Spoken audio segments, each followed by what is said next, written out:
Hey guys, welcome back to my channel and welcome to one of the final videos of the year. We are wrapping up the year, looking at how it went, so there's gonna be a few of them. You've seen already my favorites and all of the things that I loved this year. And today what we're going to talk about is my low buy. So this year I had decided to spend less than the year before. And in 2019, I spent around 2,500 euros for the years in beauty and so makeup, skincare, nails. I think I had hair color in there as well, things like that. And my goal for 2020, I had them written down all nicely in my bullet journal, was to spend less than 2,000 euros for the year. So I didn't have a monthly budget, I had a yearly budget. And I have to say that reflecting on the structure of this low buy, it was the right thing for me to do. I had an idea of what that meant on a monthly basis, so I knew how I was doing, but there were plenty of months in the year in which I spent very little. And mainly due to like morning sickness at the first trimester of the pregnancy, or simply the lockdown in which I was just not wearing makeup, so I didn't feel like I wanted new makeup. And that worked well for me. I didn't have to check my budget to bring it to the next month. No, I just had a total, and that was reflected in my Excel sheet, and I would just buy the things that I wanted with a little bit of an eye on not spending too much. Together with that, let's say rule, I had a few other items on my list, and I'm gonna read them. One tinted moisturizer, one bronzer. I already had things on my wish list. No foundations, no concealers, no powders, no primers, no brows, and no highlighters. So these were the rules that I set myself for the low buy of 2020. Let's look at how that went in practice. So, pulling up my Excel sheet, as I said, since I tracked everything, I went over my yearly total. I spent 2,126 euros in beauty this year, which one we might say is a lot, but the goal that I had set myself was 2,000, so I did go over.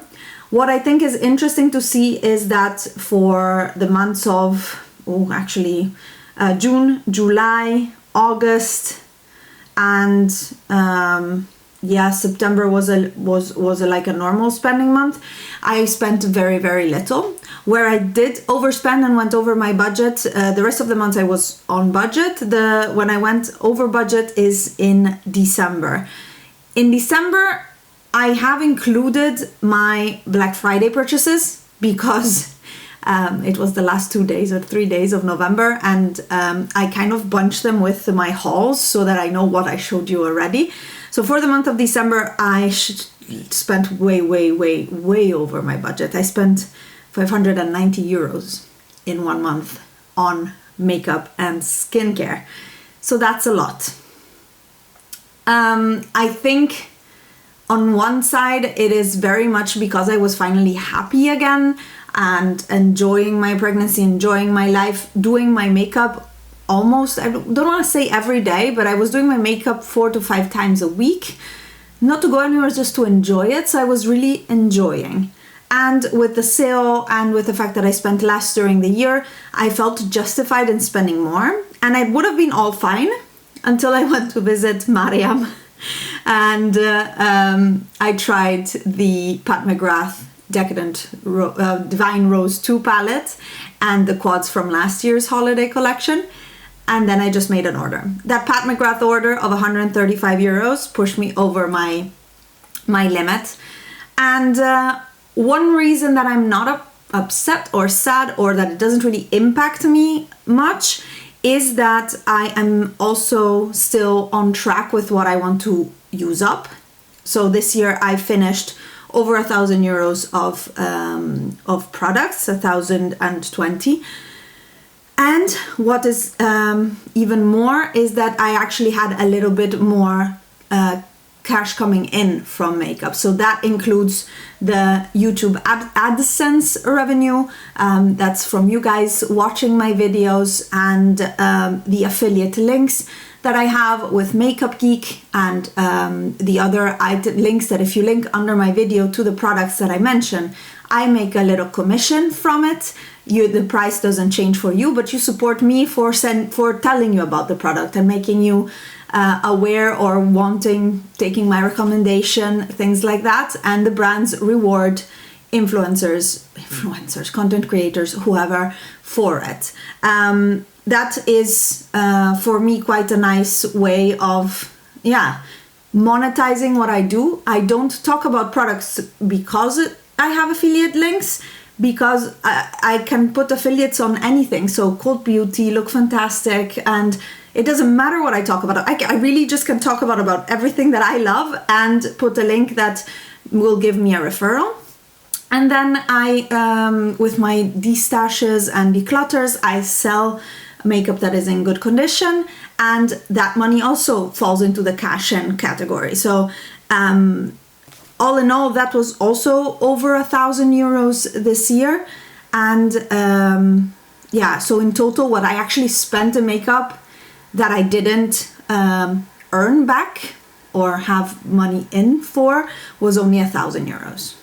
Which, if you look at it from a purely budgetary or reality thing, I think it's actually quite nice. It's a nice perk to be able to actually finance half of my spending with either selling decluttered makeup or this YouTube thing that I do for a hobby. So yeah, it was a bit of a double thing, but looking at the data, to me this is actually quite a successful low buy from that point of view. One fun thing that I didn't do in 2019 and I did in 2020 was keep track of when I made purchases, which I think is actually super fun. And you can see I didn't finish coloring in the end of the year because we are at the end of the year, but I didn't really buy anything in this time, so that's fine. And we just assume this is all going to be this light green. But you can see when I made purchases and how in the summer, for example, I did very little and I had quite a bit of, this was Black Friday. And then end of October also I purchased more. There were already some sales coming on. So I thought this was quite fun. It's a very bullet journal-y thing to do and keep track of, but this was quite fun. I'm not sure I will do this next year because I found myself stopping in June or so to actually keep up with it. And then I had to look back, and I went through and looked back at all my email purchases for every month for my 3 email addresses and writing them down where I did buy something or not. So this was a nice tool that I used because I also not only wanted to spend less money, I also wanted to use shopping less as a coping mechanism or something for boredom. So also have less occasion in which I spent money. So that was one tool that I used. That was fun to see. So overall, I'm happy. In terms of the other rules of my low buy, which were these product-related rules, I had one tinted moisturizer that I was allowed to buy. And at the time, last year, at the beginning of 2020, when I put together this list, I wanted to get the Laura Mercier tinted moisturizer because I had just done my testing low coverage foundations and tinted moisturizers for oily skin, and the Laura Mercier was definitely the one that came up on top for me. I'll link that video here if you want. It's actually, I don't know, I was really happy. I did a proper experiment test every day, taking videos, and I liked that video a lot. It was useful to me too. So I wanted to buy that one, but it was always either full price, and I don't like buying things full price unless I already know that I love them or I need them or things like that. So I waited, and at some point in the summer, I just really needed a tinted moisturizer with SPF, and I bought the Origins Ginseng, which is something that I already knew I loved. I already knew it was easy for me to apply with my hands, and it's something that I like during the summer. So I just bought that one. Then, as you've seen in a recent haul, I found the Laura Mercier in my shade from someone who was selling it from a destash. So I did purchase that one. Half price. Yeah, half price pretty much. So I am, in the end, 2 tinted moisturizers richer than the one that I had budgeted for this year. Not mad about it. I got both of them are things that I wanted and very planned purchases, so that is fine. Highlighter wise, I didn't buy highlighters except for one which is Nabla Lucent Jungle, this guy right here, which is kind of a blush topper, but it's still a highlighter, I guess. And I had said no highlighters because when the Skin Glazing Amnesia came out, this is such a perfect shade for me that I didn't want to buy anything anymore. The formula is perfect, the shade is perfect. I have many highlighters. I decluttered a bunch also this year, as you might have seen in my video, but I have many highlighters that I love, so I didn't want to buy anymore. And Lucent Jungle was because it's the formula that I love in a shade that I mix often the two in summer to have a little bit more of a golden glow, let's say. So I'm really happy with that, but that was one over. No concealer, went out the door just now in Black Friday when I bought the Clio concealer. I don't know how to justify this, but it's more the fact that I had the opportunity to make orders in Italy and then had them shipped to me from my friend during the Black Friday shenanigans. So I said, well, since I'm already paying for shipping of one box, let's just fill it with also other things that I wanted, and I wanted to try this one. I'm not mad at it, and it's a concealer that I can see myself using, and I went through quite a bit of concealers this year in my project pans. So yeah, I bought one concealer where I said none. No foundation was great, no powder was great, and no primer was great. I didn't buy any of those, and I think I'll probably drag those to next year as well. One bronzer was in my list. I was allowed and I had planned to buy the Milk bronzer. Either because in March my husband was supposed to go to the US, even though that didn't happen, of course, but he was supposed to go there for work. And in the end, Milk was released in Europe, so then I got it in Sephora in Europe. And the other thing that I was not ready for was Nabla releasing their skin bronzing powders, so I bought that one too. So I got two bronzers where I had said only one. Again, products that I still love and I don't regret, and I got one was planned and the other one was a formula that I knew I wanted and I loved, so that's fine. And the final rule for my low buy of 2020 was the no brow products. And there I also bought one brow product, which is the Lime Crime Bushy Brow. It's like a marker.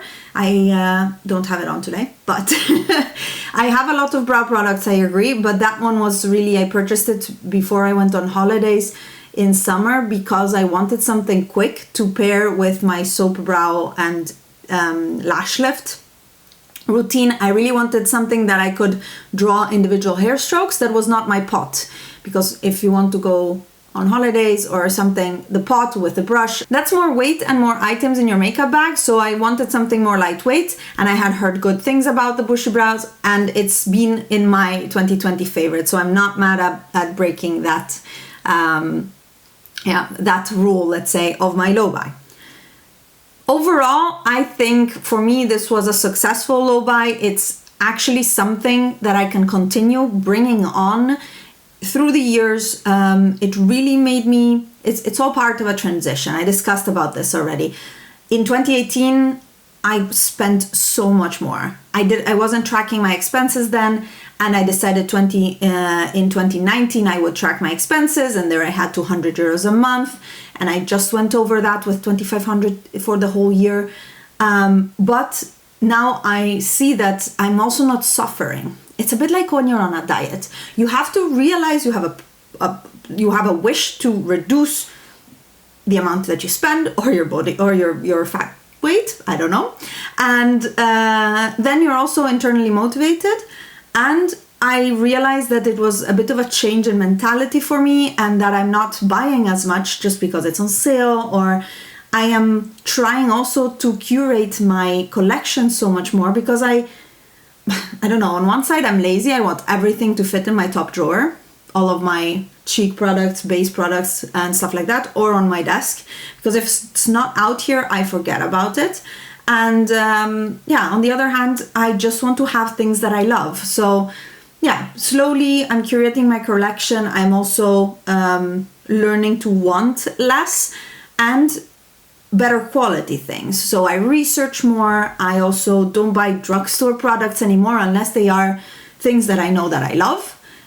So let's say the Fit Me Concealer by Maybelline, my mascaras by Maybelline, the I don't know, eyeliners by Catrice and Essence that I know I love. But I'm not going to the drugstore to shop, for example. And that's 20 euros once in a while. That happened, but it happened a lot. The fact that I'm not ordering from Colourpop more than once a year nowadays, which I did again now for Black Friday or for the holiday sets, and I'm so unhappy with the customs situation since I wasn't supposed to have to pay customs, but I did. So it's all, I don't know, putting things into perspective and learning and changing your mentality, a bit of a lifestyle change, let's say, and still doing YouTube, still enjoying doing content and wearing makeup with ups and downs in this crazy year. Anyways, to me, this was a successful year of low buy. I will do a full new low buy intro at the beginning of the year because I want to change a few things and yeah, not a lot to be honest. But I also have no idea how next year will be because with the baby, some of my friends went completely off wearing makeup and caring about makeup and buying makeup or makeup releases.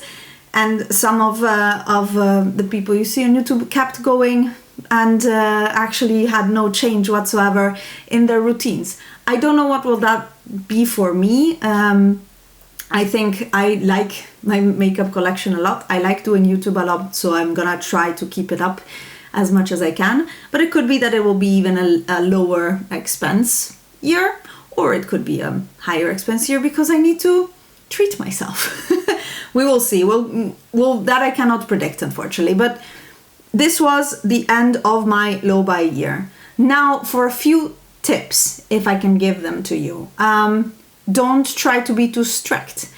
It's personality dependent a lot, I find, but very strict rules and like, oh, I can't buy this because there's this rule, means that you're also gonna try to find ways out of these rules, means that you're gonna regret or just blame it on your low buy and have quite negative feelings. And I think makeup should not give you negative feelings. On the other hand, like if you know you have a problem with spending too much money on makeup, like I used to have, and one might say I still do, but to be honest, this works with my lifestyle, so I'm fine with it.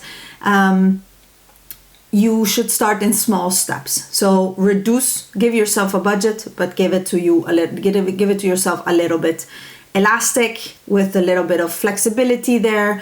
Also, don't beat yourself up if you go over it. There might always be a good reason for it. And be honest with yourself because nobody else is giving you these rules. It's not your mom, it's not your teacher. You are doing it for yourself, either to save for something nice or to just keep things under control. So be honest with yourself. Why am I buying this? Why do I want this? Try duping the things that you want.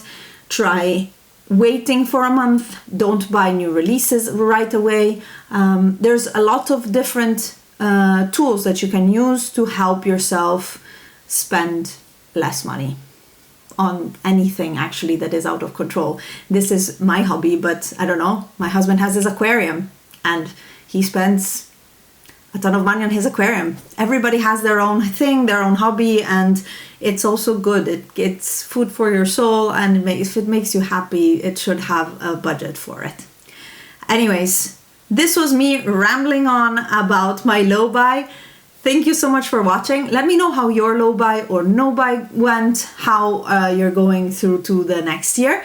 I am going to be reassessing my collection during these declutters that I've been posting and making a plan for the new year, and you'll see that next week already, probably in the new year.